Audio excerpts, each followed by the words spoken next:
Hello students, how are you all? In last class you learned chemical properties of group 16 elements. The today's topic is dioxygen O2. Now let us look at the preparation of dioxygen. Preparation of dioxygen. In that first one is a laboratory method.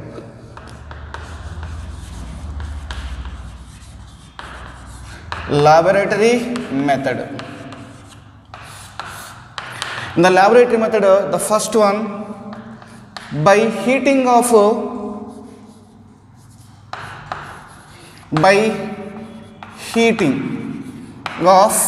oxygen containing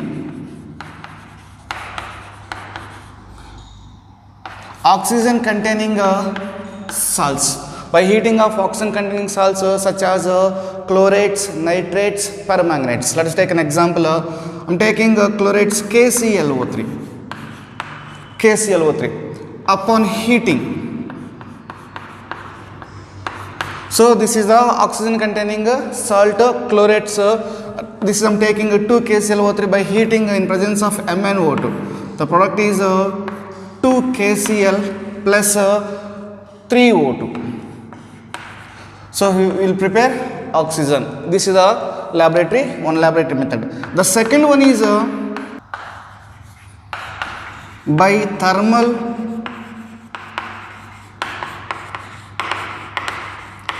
decomposition of metal oxides or oxides of metals in a low electrochemical series. Example, I am taking Ag2O. So Ag is present in the low electrochemical series. So Ag2O upon heating, thermal decomposition, I am taking 2 Ag, then Ag plus O2. This is 4 Ag. So this is a solid. Ag is a solid, oxygen is a gas. So this is the thermal decomposition of metal oxides in low electrochemical series. Let us take one more example, HgO. So it is a solid. Upon heating, then the product is Hg plus O2. We have to balance it. I am taking 2 HgO. So 2 Hg. This is Hg is a liquid, oxygen is a gas. So these are the by thermal decomposition of metal oxides in a low electrochemical series. We can take some higher oxides also. Example, I am taking Pb3O4. This Pb3O4 upon heating, this is a solid. Then going to get PbO plus oxygen. So this I am taking 2 Pb3. This is 6 PbO balanced. Then I am taking another example. This is solid. It is a gaseous compound, gaseous element. So PbO2 upon heating. Then the product is PbO plus O2. Then I am taking this is 2 times. This is 2 PbO plus O2. This is a solid. This is a gas. So this is by thermal decomposition of metal oxides. And in the laboratory method, third one. From hydrogen peroxide. From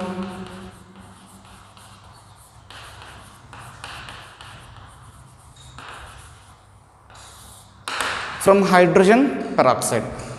So hydrogen peroxide is readily decomposed into water and oxygen in presence of catalyst H2O2, in presence of catalyst and finally divide metal. So HgO2 produce H2O plus O2. So here is in presence of catalyst I am taking MnO2 and metal, finely divided metal.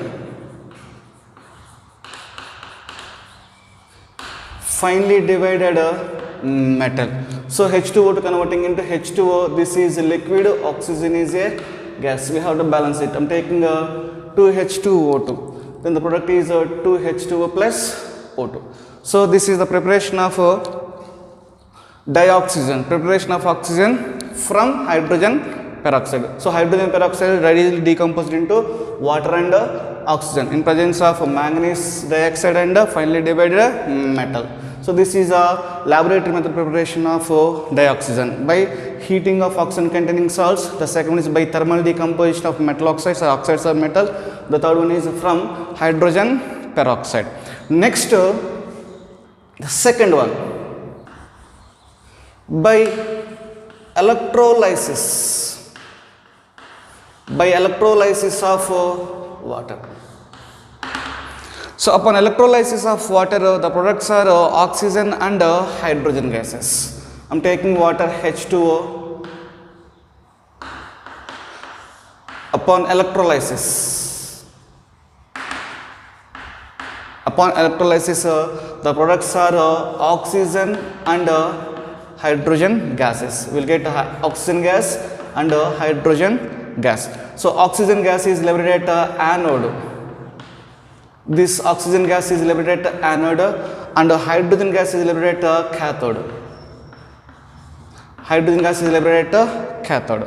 So on large scale the oxygen is prepared by electrolysis of water. And this is the second one. Third one, by liquefaction and fractional distillation of air. By liquefaction and fractional distillation.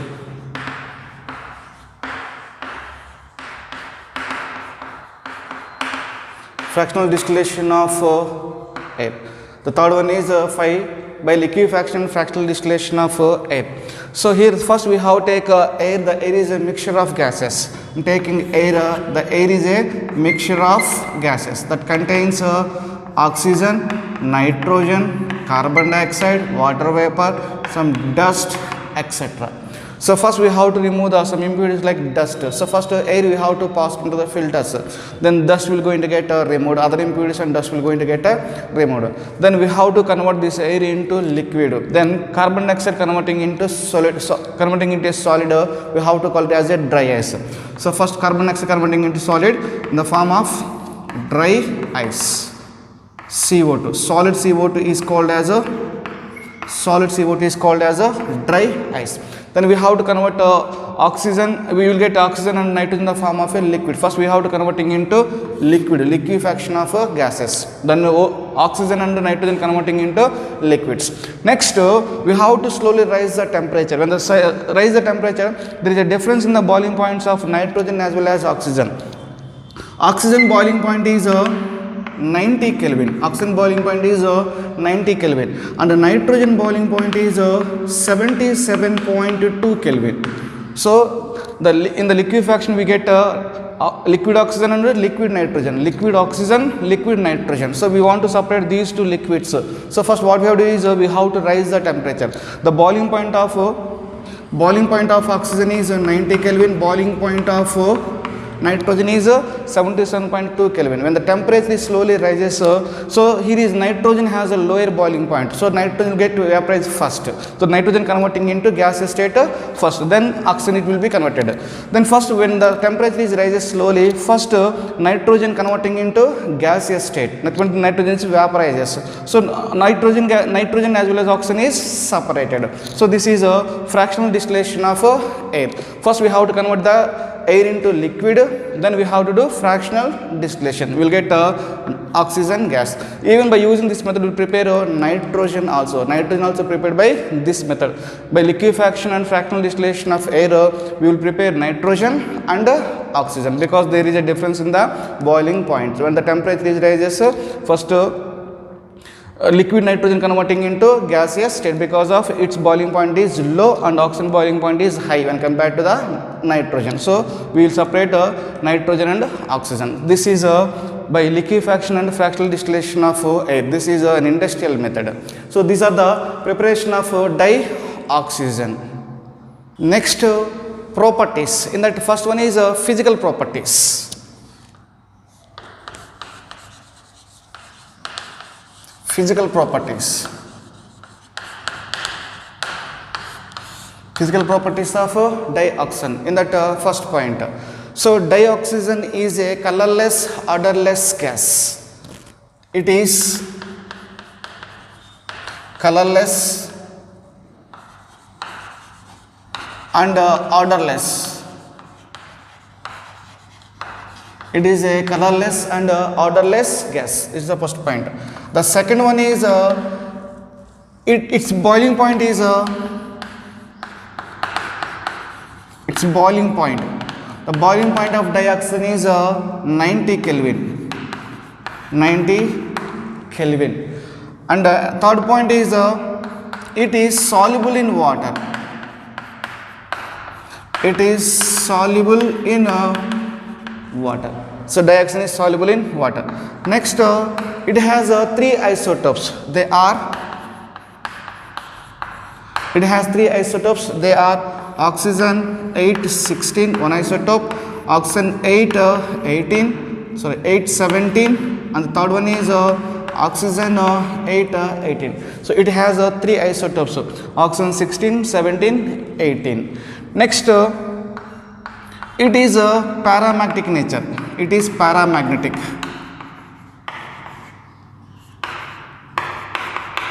Paramagnetic in nature. It is paramagnetic. So these are the some physical properties of dioxygen. Next, let us look into the chemical properties. Second one, chemical properties. In chemical properties, first one, reaction with non-metals. Reaction with non-metals.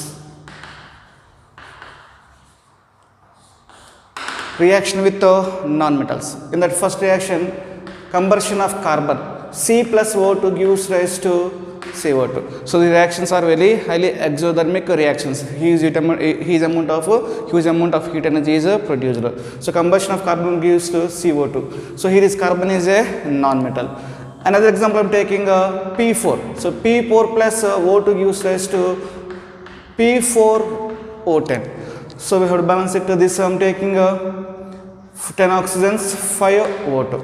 So P4 plus O2 gives rise to P4O10. These are some examples. Of course, oxygen react with many non-metals. So I give carbon and phosphorus. Next, second one, reaction with metals. Reaction with metals. Reaction of oxygen with metals. So first I am taking calcium. So calcium plus oxygen gives rise to calcium oxide. Here we have to take 2Ca plus O2 gives rise to 2CaO. I am taking aluminium. Al plus O2 gives rise to Al2O3. Al plus O2 gives rise to Al2O3. You can balance it. So I am taking this is 2 times, this is 4Al6. So this is 3O2. So aluminum plus oxygen, Al plus O2 gives rise to Al2O3. The products formed is oxides. Here also carbon dioxide, P4O10, CaO and Al2O3. These are oxides. Next, reaction with zinc. Zn plus O2 gives rise to ZnO. So this is 2 times I am taking. This is 2 and Zn plus O2 gives rise to ZnO. So these are the some reactions with non-metals. And another important point is the oxygen do not react with noble metals. For example, I am taking noble metal example gold. Gold plus oxygen, we cannot expect any reaction. Even platinum also. So platinum plus oxygen, we do not expect any reaction. So because these are noble metals.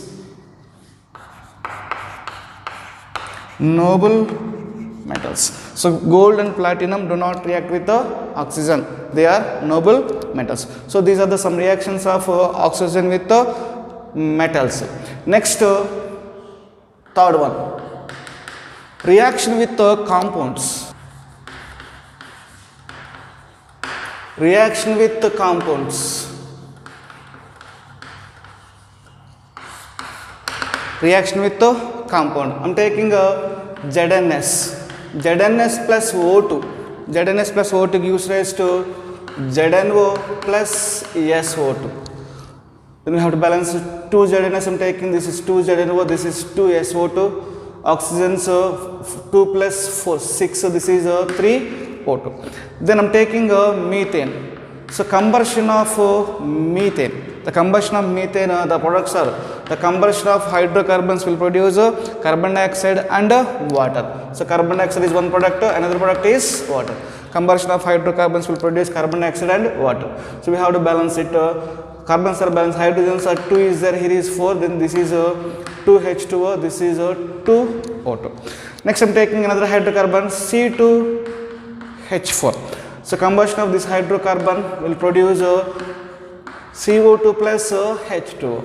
The combustion of hydrocarbons will produce carbon dioxide plus water. So number of carbons is 2 here. The number of hydrogens 4, this is 2H2O. The number of oxygens is 4 plus 2, 6. 6 in the sense we will take here is 3 O2. And I am taking another example SO2. SO2 plus O2 gives rise to SO3. SO2 plus O2 gives rise to SO3. We have to balance it. This is in presence of V2O5. In presence of V2O5. For this case I am taking 2SO2. This is 2SO3. Then oxygen is 6. So it is balanced. 2SO2 plus O2 gives rise to 2SO3. So these are some reactions of oxygen with some compounds. Reactions of oxygen with some compounds. Next uses. Oxygen used in the oxyacetylene welding. The first one is oxygen is used in oxyacetylene welding. And another important use of oxygen is oxygen used in the manufacturing of metals, particularly steel. So oxygen used in the manufacturing of metals, particularly steel. And another important use is oxygen cylinders widely used in the hospitals. Oxygen cylinders are widely used in hospitals. And the oxygen used is a combustion of fuels. Oxygen used in combustion of fuels. So these are the some uses of oxygen. Next, oxides. The oxide is defined as a binary compound of oxygen with another element is called oxide. Definition of oxide. A binary compound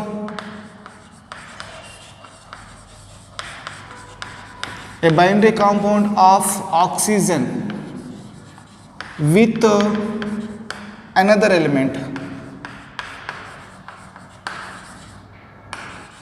with another element is called oxide. Oxide is defined as the binary compound of oxygen with another element is called as oxide. So oxides are mainly two types. They are, the first one is simple oxide. The first one is simple oxide. And the second one is mixed oxide. The second one is mixed oxide. Simple oxides are further four types. The first one is acidic oxide. The second one is basic oxide. Third one is amphoteric oxide.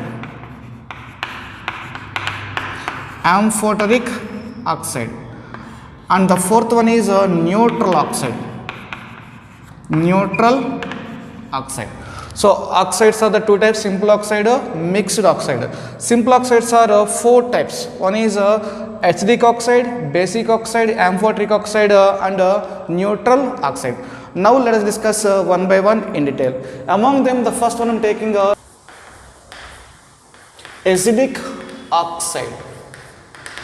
Acidic oxide is defined as an oxide that combines with water to give an acid is called as acidic oxide.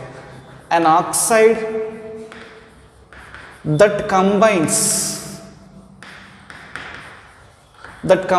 with water. An oxide that combines with water to give an acid. To give an acid is termed as acidic oxide. So let us take an example for better understanding. I am taking carbon dioxide. So carbon dioxide is an acidic oxide. Already said a binary compound of oxygen with another element is called as oxide. So here is carbon is an element and oxygen is another element. These two elements are combined in forming is carbon dioxide. So it is a binary compound. The binary compound of oxygen with another element is called as oxide.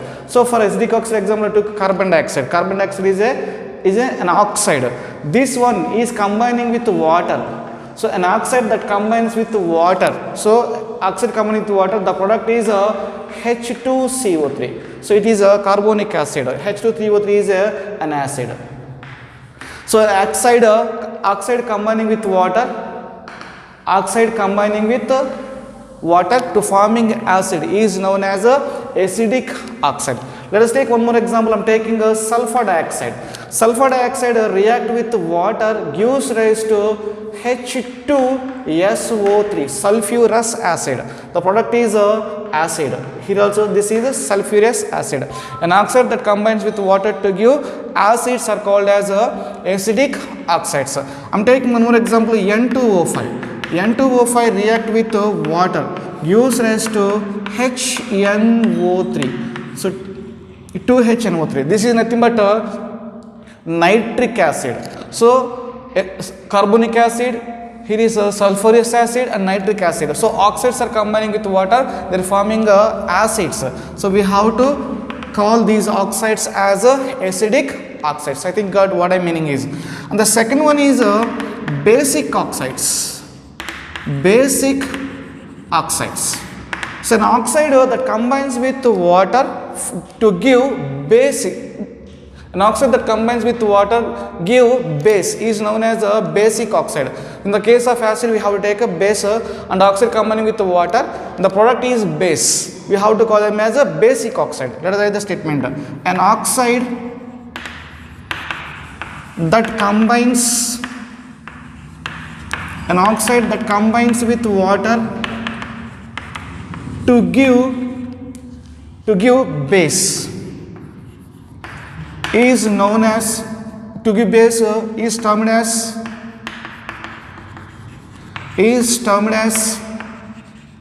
basic oxide. Is termed as a basic oxide. Let us take an example for basic oxide. I am taking Na2O. I am taking Na2O. This one is dissolved adding to the water. So Na2O is adding to the water. The product is 2NaOH, sodium hydroxide. Sodium hydroxide is a base. So an oxide, Na2 is a binary compound. Already you know, binary compound of oxygen with any other element. Here is one element is oxygen, another element is sodium. Here is one element is oxygen, another element is nitrogen. Here is one element is oxygen, another element is sulfur. All these are binary compounds. So binary compound of oxygen with any element is called as oxide. Here is Na2 is a oxide. Na2 combining with water forming a base. Sodium hydroxide is a base. This is a basic oxide. I am taking a CaO. CaO plus H2O. So CaO plus H2O gives rise to CaOH taken twice. So this CaO plus H2O gives CaOH taken twice. Calcium hydroxide. Calcium hydroxide is a base. So calcium hydroxide is a base. Next, let us take one more example. I am taking barium oxide, BaO. BaO plus H2O gives rise to BaOH taken twice. BaOH taken twice. So this is a barium hydroxide. Barium hydroxide is also a base. So here is an oxide. All these are oxides. Oxide combining with water to give base is termed as a basic oxide. So acidic oxides combine with water form acids. Basic oxides combines with water to form bases. This is acidic oxide and this is a basic oxide. The next one is amphoteric oxide. Next one is amphoteric oxide. I am writing here. Amphoteric oxide. Amphoteric oxide is defined as an oxide that react with both acids as well as bases. An oxide reacts with acids and bases are called as amphoteric oxides. Example for the amphoteric oxides, you can take Al2O3, BeO, PbO, etc. So these are the amphoteric oxides. Let us look at the reaction of Al2O3 with acids as well as bases. I am taking the Al2O3, this one reacting with HCl, hydrochloric acid, in aqueous solution of hydrochloric acid. The product is AlH2O taken 6 times plus 3. So this is the product formed plus Cl minus. So you can balance this. This is the solid, this is aqueous. I am taking 6 HCl. I am taking water is 9. This is liquid. Here is 2 AlOH, AlH2 taken 6. So this is aqueous. This is 6 Cl minus in aqueous. So here is Al2O3 reacting with hydrochloric acid. So aluminum Al2O3 reacting with acid. Now let us look at the reaction with the base. Al2O3 solid plus I am taking sodium hydroxide NaOH in aqueous solution, water. So gives rise to the product is Na3AlOH taken 6 times. So this is the product formed. So this is aqueous, in aqueous. This is liquid. We have to balance it. Here I am taking 6 NaOH. This I am taking is 3 H2O. So here is 2 Na3AlOH taken 6 times. So look at this equation. So this is Al2O3. Al2O3 reacting with acid and Al2O3 is reacting with the base. So hydrochloric acid is acid, so sodium hydroxide is a base. So an oxide, Al2O3 is a oxide. This oxide reacting with acids as well as bases. So that it is called as amphoteric oxides. So amphoteric oxides react with acids and bases. Next we have a neutral oxide. Neutral oxide. So the oxide is neither acidic nor basic. Oxide is neither acidic nor basic. Such oxides are called as neutral oxides. Example for the neutral oxide I am taking is NO. NO is a neutral oxide. Or you can take NO2. NO2 is a neutral oxide. Sorry, CO. CO is a neutral oxide. Even you can take N2O. N2O is a neutral oxide. So neutral oxide is defined as an oxide neither acidic nor basic. An oxide neither acidic nor basic, we have to call them as a neutral oxide. Let us read the statement. An oxide neither acidic nor basic. Neither acidic nor basic is called as a neutral oxide. Next, mixed oxides. The mixed oxides, example for mixed oxide is Fe3O4. Fe3O4 is an example of mixed oxide. We can take another example, Pb3O4. So these are the example for mixed oxides. These are the oxides. Next, ozone, O3. So ozone is a allotropic form of oxygen. Ozone is an allotropic form of oxygen. Now let's look at the preparation of ozone. Preparation of ozone. Preparation. When a slow dry stream of oxygen is passed through a silent electrical discharge, the conversion of oxygen to ozone occur. The product formed is known as ozonized oxygen. Let us write the statement. When a slow stream of dry oxygen, when a slow stream of dry oxygen is passed through a silent electrical discharge,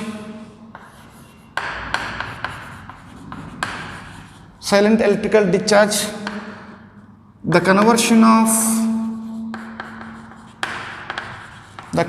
of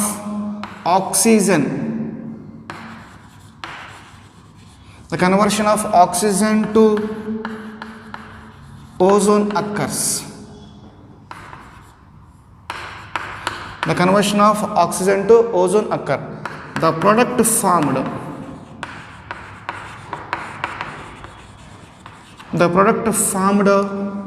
is known as ozonized oxygen. The product form is known as ozonized oxygen. Let us write equation. O2 is converting into O3.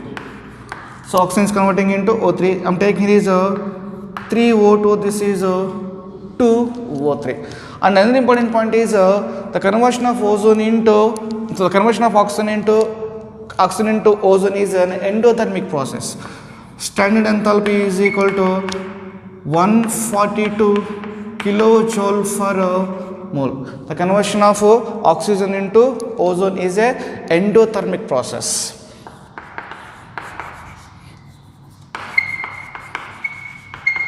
It is a endothermic reaction, endothermic process. The delta H is equal to 142 kilojoule for more energy is required to convert oxygen into ozone. So this is the preparation of ozone. Next, properties of ozone. Properties of ozone. In that first one is physical properties. Physical properties. Physical properties. That ozone is a pale blue gas.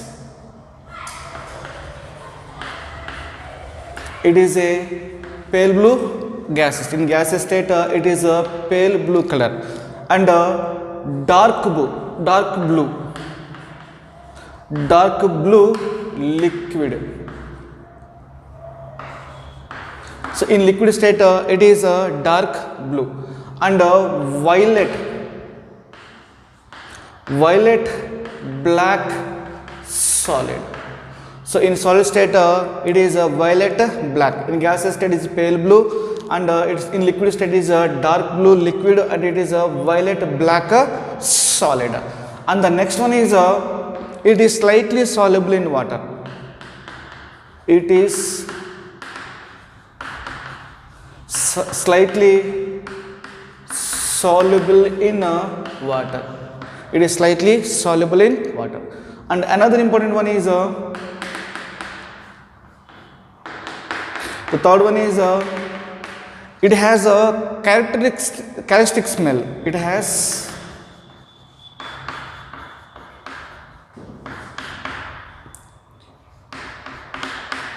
characteristic smell. So ozone has a characteristic smell. These are the some physical properties of ozone. Next, chemical properties of ozone.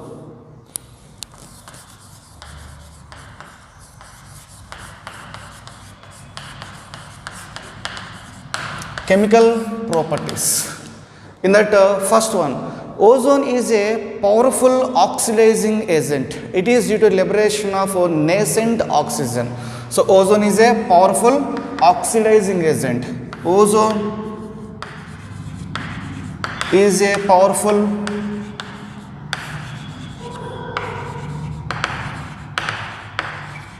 oxidizing agent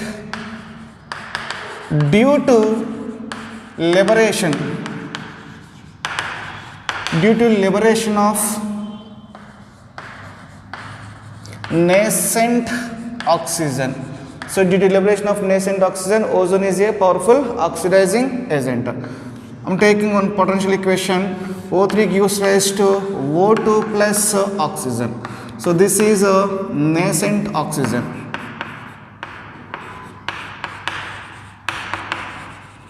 Nascent oxygen. So due to liberation of this nascent oxygen, ozone is a powerful oxidizing agent. Now let us look at the some oxidizing reactions of oxidizing property of ozone. So first I am taking ozone oxidizes lead sulfate. It oxidizes lead sulfide to lead sulfate. It oxidizes lead sulfide to lead sulfate. So lead sulfide is nothing but PbS. PbS to lead sulfate nothing but PbSO4. It oxidizes PbS to PbSO4. Now let us take first potential equation. O3 gives rise to O2 plus nascent oxygen. I took first potential equation. Then PBS converting into PbS4. How to balance the equation I'm writing it? So PbS converting into PbSO4. So this is the potential equation. PbS converting into PbSO4. Next we have to balance this equation. PbS leads are already balanced, sulfurs are also already balanced. It is 4 oxygens is that. This side there is no oxygen. So here is we have to write 4 nascent oxygens. So 4 nascent oxygens. So lead balanced, sulfur is balanced. Here is 4 oxygens is there. I took 4 nascent oxygens. Here is only 1 nascent oxygen is there. So we have to multiply this equation with 4. So then we are going to get our equation is 4O3. 4O3 gives rise to 4O2 plus 4 nascent oxygen. Then PbS plus 4 nascent oxygens gives rise to PbSO4 plus 4O2. So final equation is 4 nascent oxygens, 4 nascent oxygens cancel. Then 4O3 plus PbS gives rise to PbSO4 plus 4O2. So this is the product formula. In examination you can write directly this answer. Next this is the first one. And the second one is it oxidizes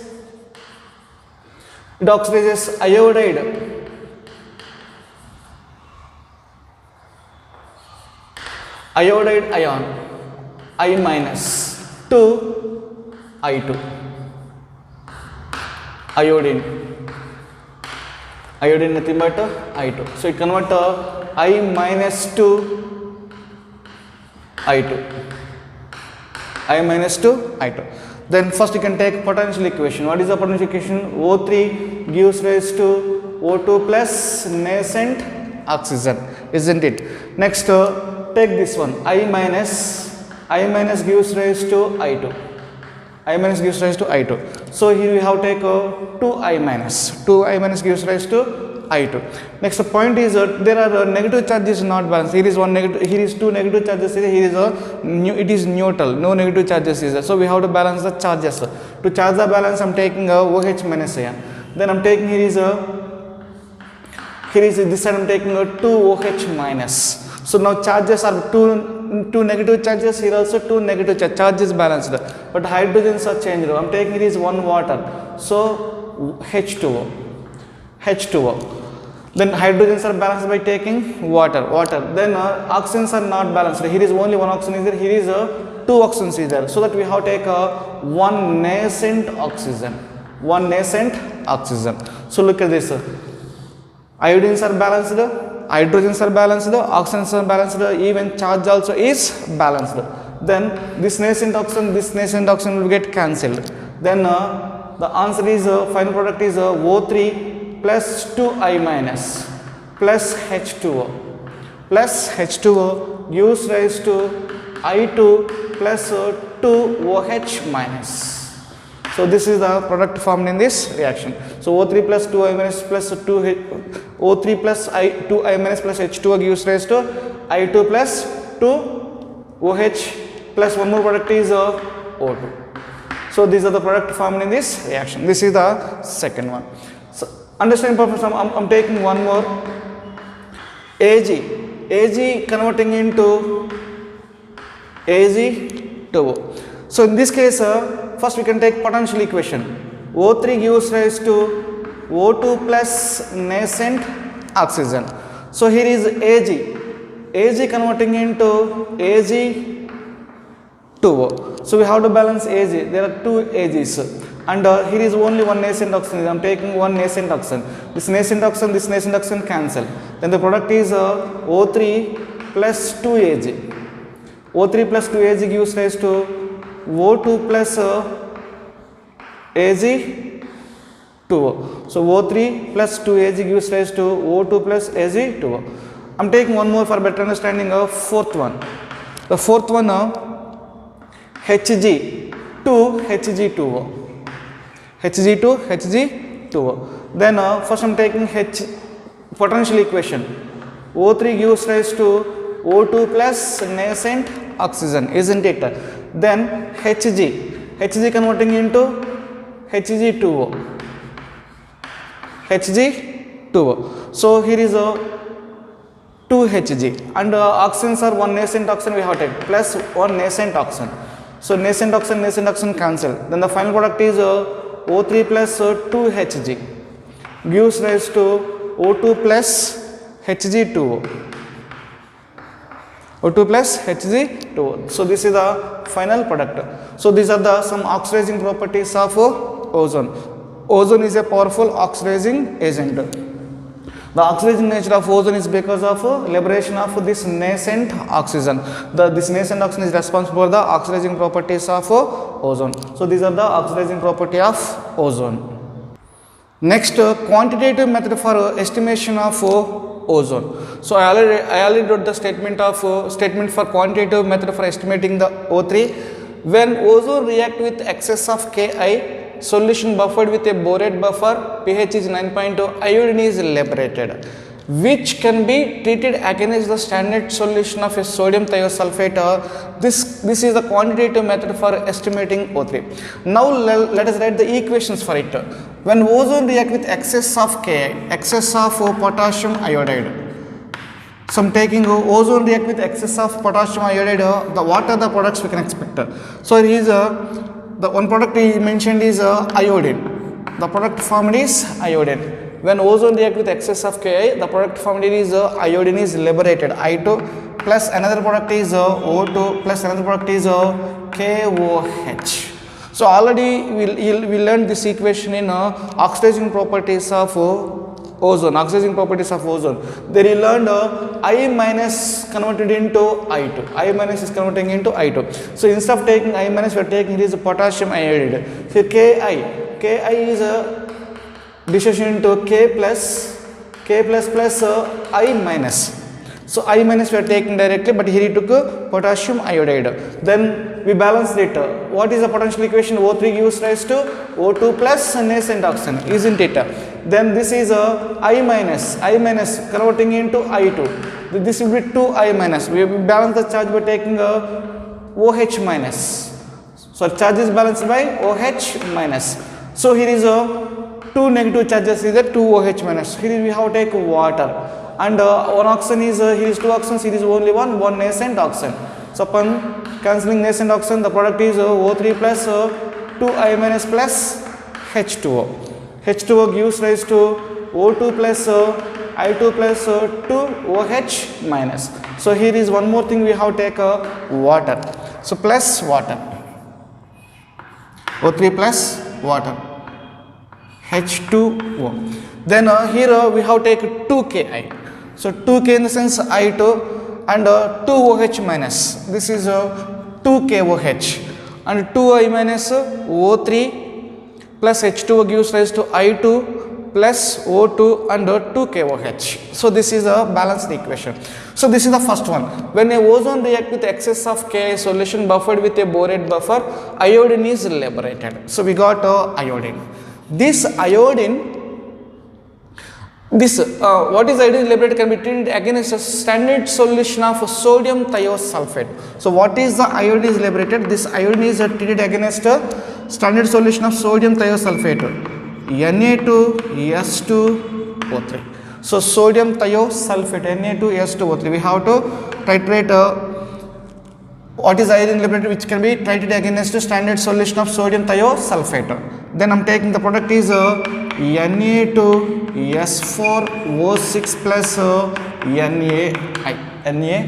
So we have to balance it. I am taking this is 2Na2. So Na2 2 2s are 4. S4 and 2 3s are 6, O6, Na2S4O6 plus NaI. So this is the quantitative method for estimating the ozone. This is the quantitative method for estimating ozone. Next, another one is reaction with nitric oxide.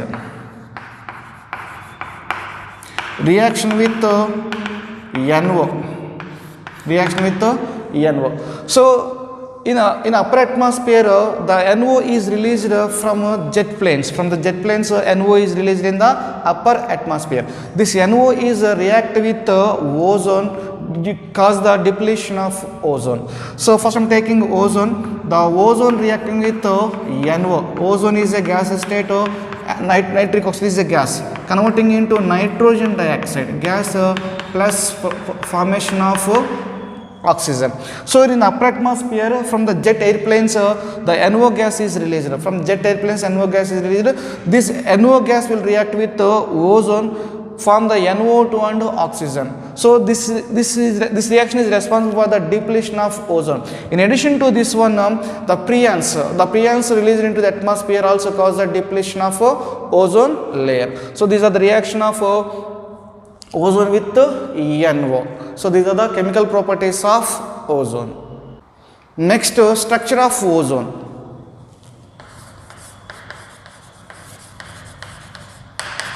Structure of ozone. The case of structure of ozone has a angular shape. I am drawing the structure. So this is the structure of ozone. Upon this oxygen, one lone pair, 3 lone pairs here. Here is 2 lone pairs. So this is a structure of ozone. It has a resonance structure.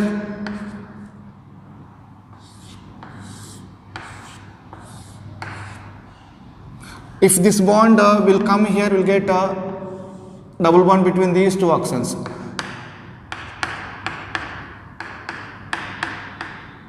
So this is the structure of ozone. So the first point is it has angular shape. So ozone has a angular shape. The second point is bond angle. The angle between these two bonds is 117 degrees. The bond angle. The bond angle is 117 degrees. Next, bond length. The bond length is the oxygen bond length. Oxygen bond length. The oxygen bond length is 128 picometers. So the oxygen bond length is 128 picometers. This is the structure of ozone. Next, uses of ozone. Uses. The first one. It is used as a germicide, disinfectant and for sterilizing water. It is used as a germicide. It is a germicide, disinfectant,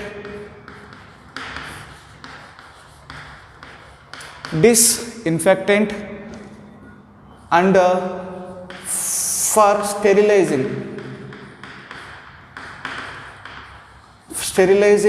water.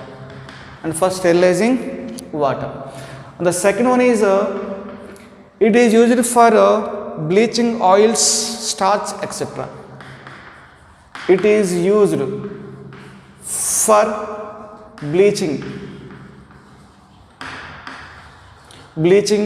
oils, starch, etc.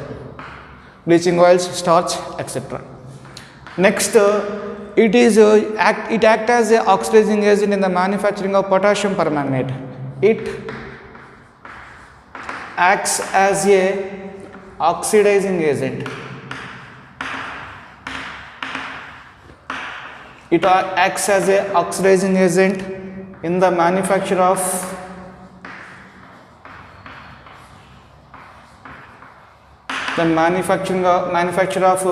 potassium permanganate, KMnO4. It acts as an oxidizing agent in the manufacturing potassium permanganate.